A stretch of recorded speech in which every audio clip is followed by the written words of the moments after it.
자, 우리가 전쟁을 한다고 할 때 내일 전쟁한다, 그리고 전쟁이 지금 내 코앞에 딱 있다고 할 때 우리는 무엇을 해야 될까요? 아마 전략을 짜고 전술을 짜고 어떻게 전쟁을 진행할 것인가를 아마 계획을 하게 될 겁니다. 자, 그런데 사사기 7장 25절에 보니까 기드온이 이제 미디안과의 일전을 코앞에 둔 상황, 이 상황에 지금 이 기드온은 예배를 하고 있더라는 거죠. 기드온이 그 꿈과 해몽하는 말을 듣고 경배하며 이스라엘 진영으로 돌아와 이르되 일어나라. 자, 이게 경배하며 라고 하는 단어가 나오는데, 이 경배라고 하는 단어는 히브리어로 사카라고 하는 단어입니다. 자, 이 단어는 기본적으로 엎드리다 라고 하는 의미를 가지고 있는데, 한 번만 넘겨주실래요? 자, 이 사카라고 하는 단어는 기본적으로 엎드리다 라는 단어예요. 그런데 이 말에서 파생되어진 의미는 뭐냐면 예배하다, 고개를 땅에 묻고 절하다 라는 뜻도 가지고 있습니다. 즉, 경배라고 하는 것은 하나님 앞에서 자신을 낮추고 자기는 겸손한 자리로 내려가고 하나님만 높이는, 하나님만 경외하는 것을 표현해 드리는 것, 이것이 바로 경배 예배라는 겁니다. 자, 따라서 지금 기드온은 전쟁을 앞두고 하나님 앞에 먼저 엎드려서 예비하고 있는 겁니다. 저는 이 말씀을 보면서 갑자기 여리고성을 무너뜨리는 그 장면이 생각이 났습니다.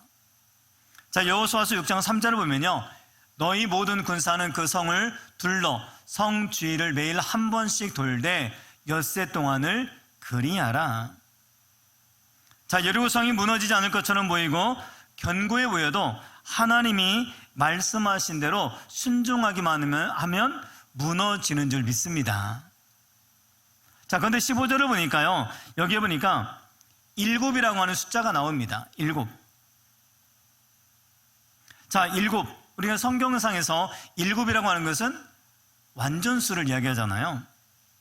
자, 6째 날까지는 한 바퀴씩 돌고 7째 날이 됩니다. 이 날은 7번을 돕니다.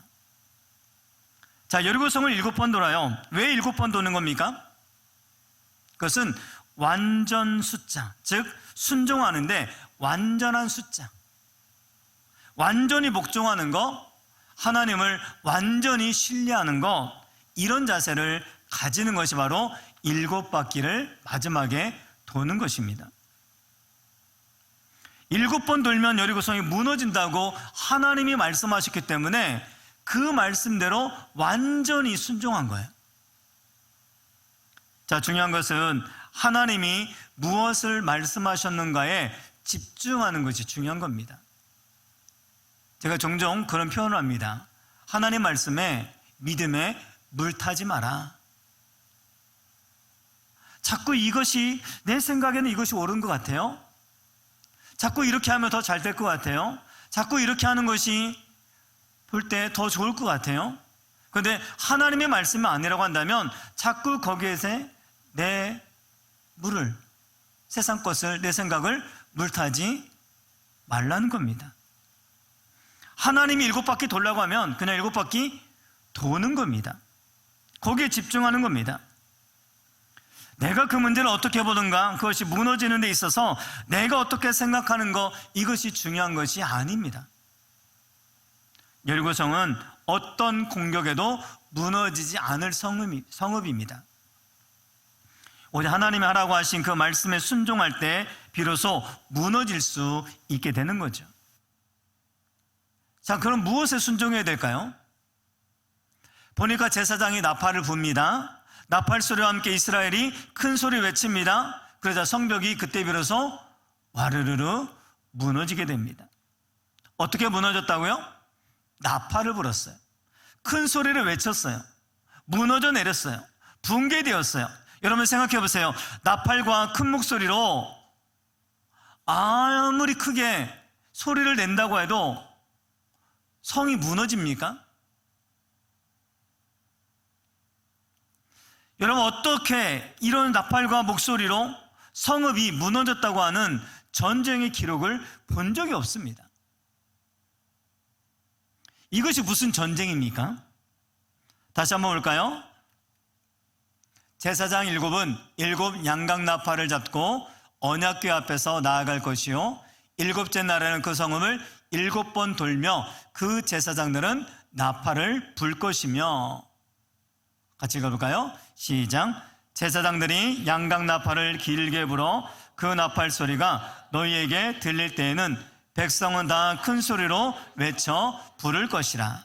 그리하면 그 성벽이 무너져 내리니니 백성은 각기 앞으로 올라갈지니라 하시매. 자, 그래서 이스라엘 백성들이 나팔을 부는데 이 나팔의 용도가 달라요. 나팔은 두 종류가 있습니다. 하나는요, 은나팔이 있고 하나는 양각나팔이 있습니다. 자, 은나팔은요, 전쟁할 때 막 부는 거 있잖아요. 자, 그때 사용되어지는 용도가 바로 은나팔이에요. 양각나팔은 언제 부느냐? 제사를 드릴 때, 예배를 드릴 때 부는 용도라는 겁니다. 자, 그러면 질문. 지금 이스라엘 백성들이 여리고성을 돌면서 하나님이 나팔을 불라고 했는데 무슨 나팔일까요? 양각나팔이에요. 은나팔이 아닙니다. 말씀을 보면 양각나팔을 7 제사장을 통해서 7 나팔을 불라라고 이야기합니다. 여러분, 전쟁이라고 한다면 은나팔을 부는 것이 당연합니다. 그러면 이스라엘 백성들이 여리고성을 도는 것이 전쟁입니까? 예배입니까? 전쟁이죠. 그죠? 자, 그런데 하나님은 그것을 뭘로 보시느냐? 전쟁이 아니라 예배라고 합니다. 자, 이 말씀 무엇을 의미하는 겁니까? 지금 이스라엘 백성들이 여리고성을 돌고 있는 것은 전쟁이 아니라 예배하는 거라는 거예요. 지금 여러분들이 이렇게 예배를 드리잖아요. 우리가 여리고성을 도는 것처럼 월, 화, 수, 목, 금 이렇게 계속 예배를 드리는 거 아닙니까? 자, 그럴 때 그 예배함을 통해서 우리를 가로막고 있는 여리고성은 무너지게 될 줄 믿으시기 바랍니다. 내 목소리를 내서 내가 아무리 큰 소리를 내고 아무리 내 의견을 낸다 할지라도 여리고성은 절대로 무너지지 않는다는 겁니다. 하나님의 약속의 말씀을 붙들고 약속의 말씀대로 양각나팔을 불라고 하면 부는 거예요. 예배할 때 그곳에 무너진 역사가 일어날 줄 믿으시기 바랍니다. 마지막 날에 7번 예배를 드리는 거예요. 왜 7번 예배를 드리는 겁니까? 그럼 1, 2, 3, 4, 5, 6, 7부를 예배를 드리냐?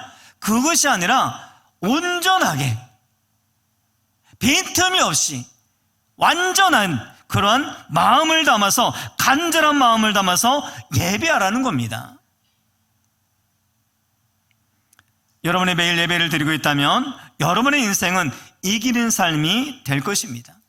매일매일 예배가 여러분의 삶을 승리로 이끌어 주실 줄 믿습니다. 매일매일의 예배가 여러분을 가로막고 있는 여리고성이 무너지는 귀한 역사가 경험되어질 줄 믿습니다. 자, 그렇다면 여러분은요, 예배를 죽이는 말을 하면 안 돼요. 아유, 매일 예배 드린다고 해서 뭐 달라지나? 지금까지 달라진 게 없는데.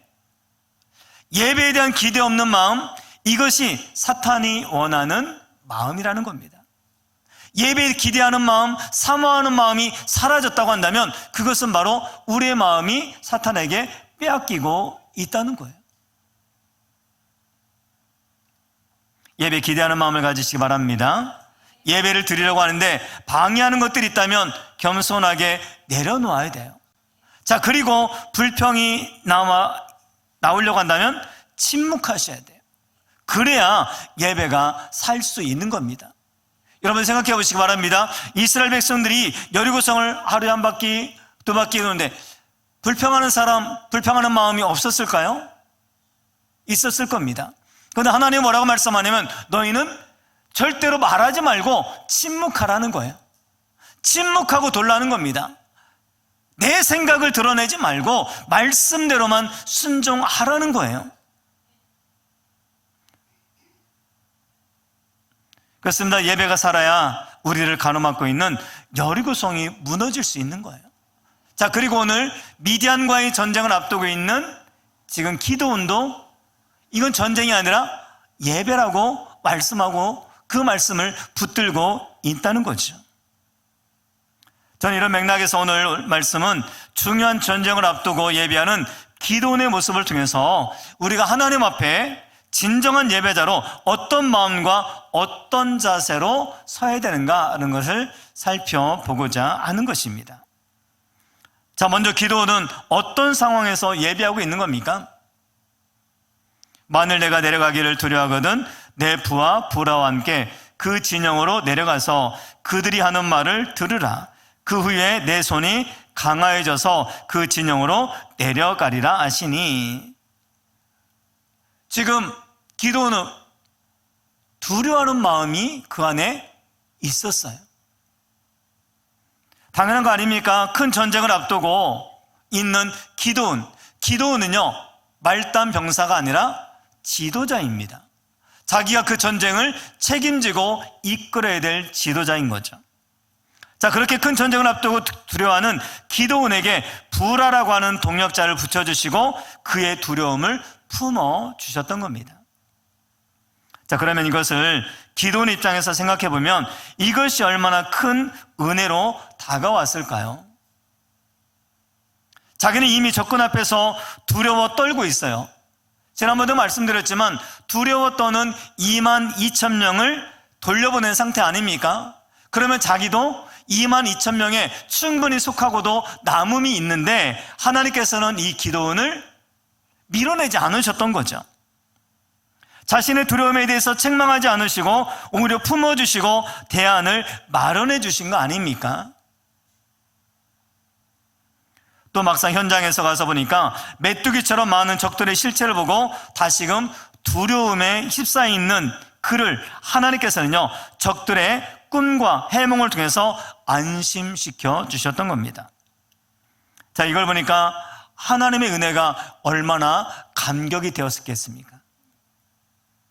기도는 이토록 세밀하고 세심하게 자신을 이끌어 주시고 간섭해 주시는 하나님의 은혜에 감격하고 이 감격하는 마음을 가지고 하나님 앞에 예비하지 않을 수가 없었던 겁니다. 자, 여기서 우리가 알 수 있는 진정한 예배의 모습이라는 것은 우리의 삶 속에서 경험한 하나님의 은혜에 대해 그 감격을 담아서 하나님을 예배해야 된다는 겁니다. 자, 오늘 많은 교회에서 예배의 뜨거움이 사라졌다, 그런 얘기가 많이 들려지지 않습니까?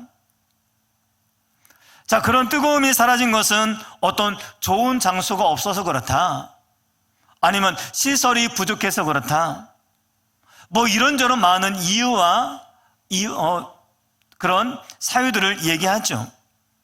그런데 왜 예배에 대한 뜨거움이 사라지고 없어진 걸까요?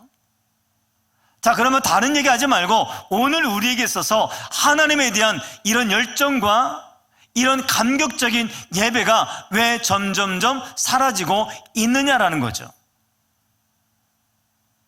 우린 예배 환경을 탓하고 사람을 탓하지만 그런 분에게는 미안한 얘기지만요, 그보다 먼저 우리의 마음에 하나님에 대한 감격이 사라지고 감격이 희미해지고 있기 때문이라는 겁니다. 우리는 남 탓하기 좋아합니다. 이것 때문에 저것 때문에 사람 때문에 환경 때문에 라고 이야기하지만 실제적으로 근본적인 이유는 내 마음에 하나님에 대한 감격이 사라지고 있기 때문에 이 감격 없는 마음이 주님 앞에 감격적으로 예배를 드리려고 하니 이것이 감격적인 예배가 되겠느냐라는 겁니다. 그렇잖아요. 열세 동안 분주한 일상 속에서 하나님을 잊은 채 자신의 힘으로만 버티며 살아오다가 주일이나 공예배 시간에 겨우 교회 나와서 예배를 드리는데 그곳에 무슨 감격이 있겠습니까?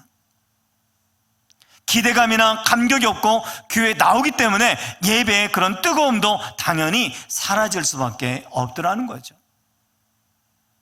쉽게 이야기하면요, 일상생활 가운데 식어진 마음이 교회에 왔다고 갑자기 뜨거워지는 것은 아니라는 거예요. 일상생활에 날마다 나와 함께 하시고 내게 베풀어 주시는 은혜가 경험되어지는 뜨거움이 유지된 것이 주님의 예배에 나와서 뜨거움을 가지고 예배를 드릴 수 있게 된다는 거예요. A.W. 토저라고 하는 목사님이 예배인가 쇼인가, 참 자극적이죠. 자, 그러면 여기서 보니까 예배가 예배되도록 만드는 여러 가지 요소들을 이야기하면서 예배를 예배답게 만드는 첫 번째로 거론되는 것이 뭐냐면 하나님에 대한 감탄이라는 겁니다. 이 감탄이 예배를 예배답게 만든다는 거예요. 다음은 토저 박사의 말입니다. 예배하지 않고 감탄하는 것은 가능하지만 감탄 없이 예배하는 것은 불가능하다. 왜냐하면 예배는 하나님에 대한 감탄의 감정이 극대화되어 자연스럽게 행동으로 이어진 것이기 때문이다. 자, 이처럼 예배라고 하는 것은 우리의 삶 속에서 베풀어 주신 하나님의 은혜에 대한 감격, 그 감탄이 극대화돼 가지고 그것을 올려드리는 것이 바로 예배라는 겁니다. 자, 그래서 잘 살아야 돼요. 예배를 마치고 성전 문을 나서는 그 순간부터 잘 살아야 돼요. 자, 그래서 잘 산다고 하는 것은 내 잘 먹고 잘 이것이 아니라 하나님과의 관계가 계속 좋아져야 된다는 거예요. 그 관계가 좋아진 관계가 다시 그대로 성전 문을 열고 들어와서 그 관계를 가지고 하나님 앞에 예배하는 거, 이것이 바로 감격적인 예배고 감탄의 예배가 된다는 것입니다. 그런데 문을 열고 나가면은 샥 식어. 왜냐하면 세상적인 것이 너무 할 일이 많아요. 내 마음을 뺏어가는 거 많아요. 내 시간을 뺏고 내 생각을 뺏고 내 마음을 뺏어가는 것들에 집중하다 보니까 하나님에 대한 은혜를, 하나님에 대한 감격을, 하나님의 말씀에 대한 집중들이 점점 식어지게 되더라는 거죠. 우리 일생생활에 찌들고 그것에 사로잡혀 살다 보니까 하나님의 베풀어 주시는 은혜에 대한 감격과 감탄이 없더라는 겁니다. 그러니 감탄과 감격이 없는데 주님 앞에 나와서 그런 감격적인 예배를 드릴 수 있느냐? 쉽지가 않은 거죠. 그렇다면 왜 우리에게 하나님을 향한 감탄이 없는 것일까요? 자, 그것은 내 인생은 내가 주인이라고 생각하고 자신의 힘과 능력으로 삶을 살려고 하다 보니까 하나님을 찾지 않고 하나님을 의지하지 않기 때문이라는 겁니다. 쉽게 이야기하면 내 마음을 뺏는 것들이 너무 많아요. 내 시각을 뺏는 것들이 너무 많아요. 아니, 빼앗기는 거죠. 자, 하나님과의 주파수가 맞지 않는 삶을, 일주일 내내 삶을 살아오다가 이 시간에 딱 와가지고 주파수를 맞추려고 하니 이게 얼마나 힘듭니까? 호흡이 안 맞아요. 꼭 로또와 같아요. 뭐죠? 로또? 죽으라고 안 맞아요. 아니, 하나님 앞에 정말로 주파수를 맞춰서 하나님이 온전한 예배를 드려야 되는데 주파수가 맞지 않더라는 거죠. 자, 그러면 무슨 일이 벌어지는 것일까요? 어떤 일이 좀 잘 되면 하나님의 행하심과 은혜에 감탄하기보다는 자신의 능력에 감탄을 합니다. 와우, 역시 난 능력 있는 사람이야. 난 천재야. 역시 내 생각이 최고야. 온통 자기에게만 감탄하고 자기에게만 경배하다 보니까 감탄 없이 예배를 드리는 예배는 진짜 예배가 아니더라는 겁니다. 오늘 기도원이 하나님의 일하심에 대한 감탄으로 예배를 드린 것과는 달리 우리에게는 하나님에 대한 감탄이 아니라 자기 자신에 대한 감탄만 있더라는 거죠. 지금 미디안과의 전쟁을 앞두고 기드온은 자신의 삶 속에 세밀하게 역사하시는 하나님의 손길을 체험을 했던 겁니다.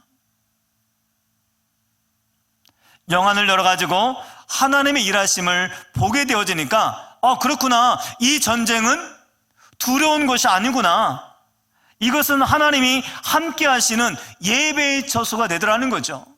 그것은 전쟁터가 아니라 바로 예배의 장소로 바뀌었던 거예요. 자, 그래서 지금 기드온은 이것을 전쟁으로 이기려고 하는 것이 아니라 하나님 앞에 경배하고 예배하게 되더라는 거죠. 앞번에 소개해드렸던 여리고성을 무너뜨린 것 같지 않습니까? 여리고성을 무너뜨린 것은 전쟁으로 인한 것이 아니라 예배로 인한 것이라고 말씀드리지 않았습니까?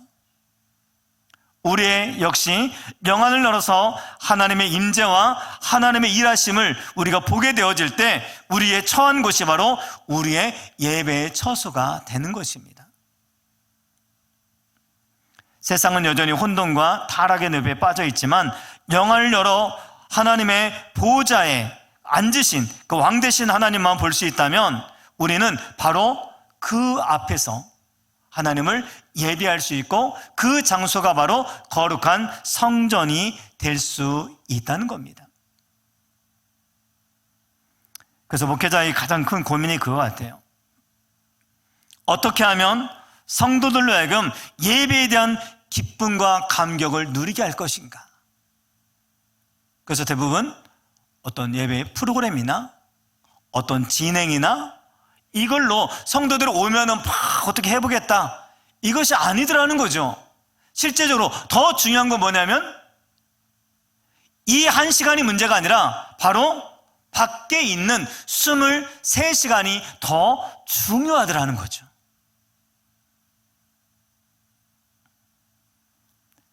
여러분, 가인과 아벨의 제사에 대해서 우리가 알고 있지 않습니까? 하나님은 가인의 제사는 받지 않으시고 아벨의 제사만 받으셨다고 이야기합니다. 자, 그런데 우리는 대부분 그가 드린 재물 때문에 받고 받지 않았을 것이라고 이야기하고 있지만 성경은요, 이렇게 말씀하고 있어요. 가인과 그의 재물은 받지 않으시고 아벨과 그의 재물은 받으시고 라고 이야기합니다. 과라고 하는 단어가 있어요. and. 그러면 보시기 바랍니다. 가인과 그의 재물을 받지 않았다고 한다면 먼저 하나님은 뭘 안 받으신 거예요? 가인을 먼저 안 받으신 거예요. 그리고 그 다음에 뭘 안 받으셨어요? 재물을 받지 않으셨던 겁니다. 자, 그러면 왜 하나님께서는 가인을 받지 않으셨던 걸까요? 예배를 드리기 오기 전에, 재물을 가지고 들어오기 전까지의 삶이 바로 그 예배를 결정하게 되더라는 거죠. 그런데 우리는요, 그 순간 전혀 중요하게 생각하지 않을 때가 많이 있습니다. 그냥 여기 와서만 잘 드리면 되지? 자, 그러면은 이렇게 질문해 볼 수 있겠죠. 그게 예배인가 쇼인가? 그게 하나님 앞에 드리는 예배인가 아니면 사람에게 보여주기 위한 쇼인가 라는 거죠. 사람은 알 수 없죠. 하지만 하나님은 그 중심을 아신다는 거죠. 자, 그래서 예배는요, 우리가 은혜 받으러 오는 것이 아니에요. 여러분, 예배를 통해서 은혜 받겠다고 하는 분들은 잘못된 겁니다. 아니, 잘못 오셨어요. 아니, 자리를 잘못 찾아오신 겁니다. 예배는 은혜 받는 장소가 아니라 예배는 하나님 앞에 드리는 장소예요. 일주일의 삶의 감격과 감탄과 하나님의 은혜를 집약해서 하나님 앞에 그런 감격을 쫙 모아가지고 올려드리는 시간이 예배인 거예요. 자, 그렇게 하나님 앞에 올려드렸을 때 우리에게 하나님은 그때 비로소 은혜를 베풀어 주시는 거예요. 이게 바로 원리입니다. 그런데 우리는 전혀 다른 것도 중요하고 무조건 예배, 야 목사야 한번 은혜 끼쳐봐라, 거의 그 정도. 하나님 나를 한번 은혜 한번 끼쳐보십시오, 거의 이 정도. 그런데 예배는 내가 드리는 겁니다. 내가 드리는 예배, 주님이 받느냐 받지 않느냐를 결정하는 것이지, 그냥 뭉뚱그려 가지고 예배는 아니네 되네 이걸로 결정하는 것이 아니더라는 거죠. 우리 한마음교회는 모든 분들이 모여서 정말 이런 감단과 감격을 가지고 예배할 수 있게 되기 바랍니다. 그래서 우리는 이 찬양을 불러볼 필요가 있는 것 같아요. 주께 왕 엎드려 경배드립니다. 주 계신 곳엔 기쁨 가득, 무엇과도 누구와도 바꿀 수 없네. 뭐라고요? 예배드림이 기쁨 됩니다. 이게 고백이 돼야 되는 거예요. 매 순간 예배를 드릴 때마다 상상하기 어려운 아픔과 상처를 경험하고 좌절 속에서 예배를 드리던 성도들도 이 예배함을 통해서 치유함받고 또 벌떡벌떡 일어나는 역사가 있게 되기를 주의 이름으로 축원을 드립니다. 자, 그렇다고 한다면 두 번째, 그러면 우리는요, 우리가 예배를 통해서 받은 감격, 그러니까 하나님이 주시는 은혜가 있는 거죠. 그러면 그 승리에 대한 확신을 가지고 세상 가운데 선포하며 나아가야 된다는 겁니다. 이게 바로 선순환이에요. 자, 15절 보니까요, 기드온이 그 꿈과 해몽하는 말을 듣고 경배하며 이스라엘 진영으로 돌아와 이르되 일어나라, 여호와께서 미디안과 그 모든 진영을 너희 손에 넘겨 주셨느니라 하고. 자, 지금 기드온이 하나님에 대한 예배, 은혜에 대한 감격 가지고 예배 자리로 나아갔죠. 자, 그리고 전심으로 하나님 앞에 예배를 드린 다음 그 뜨거운 가슴을 안고 다시 삶 속으로 돌아와지고 감격을 선포하는 겁니다. 뭐라고요? 일어나라! 일어나라! 그러니까 예배와 삶이 밀접하게 연결되어 있음을 알 수가 있다는 겁니다. 나 혼자만 은혜 먹고 끝나는 것이 아니라 은혜를 가지고 그 승리를 가지고 확신을 가지고 세상 가운데 나아가서 너희들도 일어나라! 라고 선포하게 된다는 것이죠. 자, 기드온이 말하는 일어나라 라고 하는 말은요, 히브리어로 굼입니다. 굼. 이 굼이라는 단어는 바로 예수님이 아이의 손을 붙잡고 달리다 굼. 소녀야, 달리다는 소녀입니다. 소녀야, 일어나라 라고 말씀할 때 사용되어지는 단어였습니다. 회당장 야이로의 간청으로 그의 딸을 고치러 가는데 그 딸이 죽었다는 소식이 전해졌을 때 야이로의 집에 도착한 예수님은 이 아이가 죽은 것이 아니라 잔다라고 말씀하고 계시죠. 그다 많은 사람들이 예수님 비웃습니다. 아니, 숨쉬지 않는 아이가 죽은 것이지 잔다고 하시는 예수님 말씀에 대해서 이해할 수가 없었습니다. 그런 상황에 예수님이 방으로 들어가서 그 아이를 보시면서 달리다 굼, 소녀야 일어나라라고 외쳤던 겁니다. 왜 예수님은 그 아이에게 이렇게 큰 소리로 소녀야 일어나라고 외치셨던 걸까요? 목소리가 좋은지 안 좋은지 확인해 보기 위해서 그럴까요? 아니죠. 예수님이 그 아이를 살리고자 하셨다면 살짝만 건드려도 일어날 수 있었을 겁니다. 근데 예수님은 그 상황에서 큰 소리를 외치셨어요. 큰 소리를 외쳤다고 하는 것은 많은 사람이 들을 수 있도록 일부러 외치셨다는 거죠. 지금 예수님 죽은 자를 향해서 비웃고 있는 그들을 향해서 예수님은 선포하기를 원하셨던 거예요. 사랑하는 딸이 죽어 절망의 24에 있는 그 가족을 향해서도 선포하는 겁니다. 너희 소망을 가져라. 이 아이는 살아날 것이다. 비웃는 자들에게선 나는 너 이것을 일으킬 수 있다라고 하는 것을 확실하게 선포하는 거죠. 그리고 그 아이를 향해서는 선포할 때 살아날 것을 믿기 때문에 그 아이를 향해서는 선포하는 겁니다. 그렇습니다. 우리가 예배를 드린 다음 우리 자신에게도 달리다굼이라고 외쳐야 됩니다. 예배를 드린 다음 우리 가족에게도 동일하게 달리다 구음이라고 외쳐야 됩니다.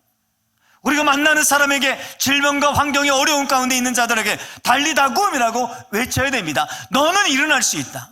너는 회복될 수 있다. 너는 치유될 수 있다. 우리는 세상을 향해서 외쳐야 되는 거예요. 이 선포로 말미암아 나뿐만 아니라 우리 주변에 있는 사람들이 모두 용기가 생기고 회복이 일어나고 치유의 역사가 일어날 수 있게 된다는 겁니다. 그런 은혜를, 그런 에너지를 어디에서 받는 거예요?